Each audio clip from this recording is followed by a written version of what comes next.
Hello बच्चों, चलिए solve करते हैं क्वेश्चन।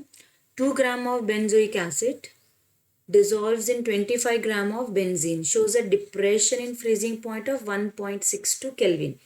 KF है हमारे पास 4.9 and what is the percentage of association? percentage of association बताना है।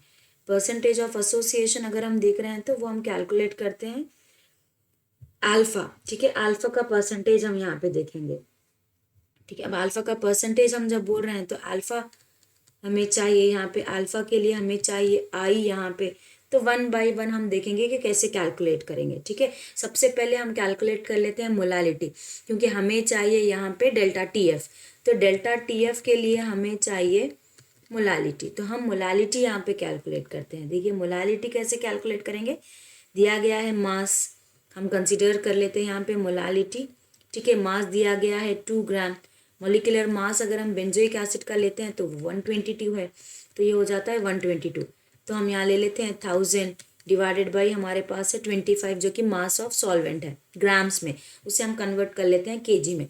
तो जब हम ये सॉल्व कर लेते हैं तो ये हो जाएगा 0.65। ठीक है, ये आ गई हमें मोलालिटी। तो अब हम जाते हैं डेल्टा टी एफ। ठीक है, ऑलरेडी एक डेल्टा टी एफ यहाँ पे गिवन है, तो वो क्या है, ऑब्जर्व्ड डेल्टा टी एफ है, तो उसे रख देते हैं हम। ऑब्जर्व्ड डेल्टा टी एफ है यहाँ पे, जो कि है 1.62 केल्विन।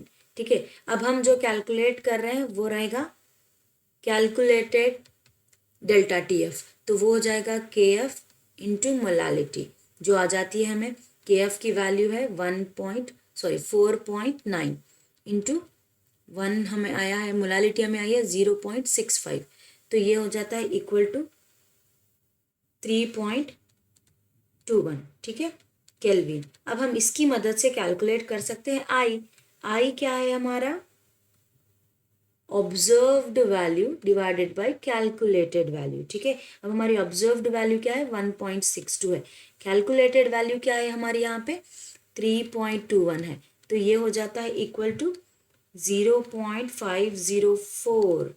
ठीक है, देखिए अब हमें आ गया यहाँ पे आई, तो आई हमारा क्या है यहाँ पे,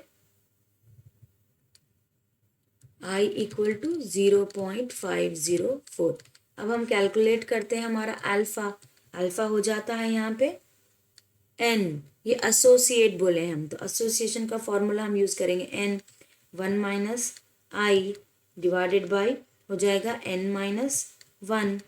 ठीक है, तो 1 हम यहाँ पे जो कंसिडर करेंगे n की वैल्यू, वो हो जाती है यहाँ पे 2, क्योंकि हमारा बेंजोइक एसिड है वो डाइमर फॉर्म करेगा। ठीक है, तो हमें चाहिए यहाँ पे 2 एटम्स, 2 मॉलिक्यूल चाहिए, तो हम उसे रख देते हैं 2, तो ये हो जाता है 0.496 इंटू 2, क्योंकि हम परसेंटेज ले रहे हैं, हम मल्टीप्लाई कर देंगे 100 से। ठीक है, तो ये हो जाएगा हमारा इक्वल टू 99.2%।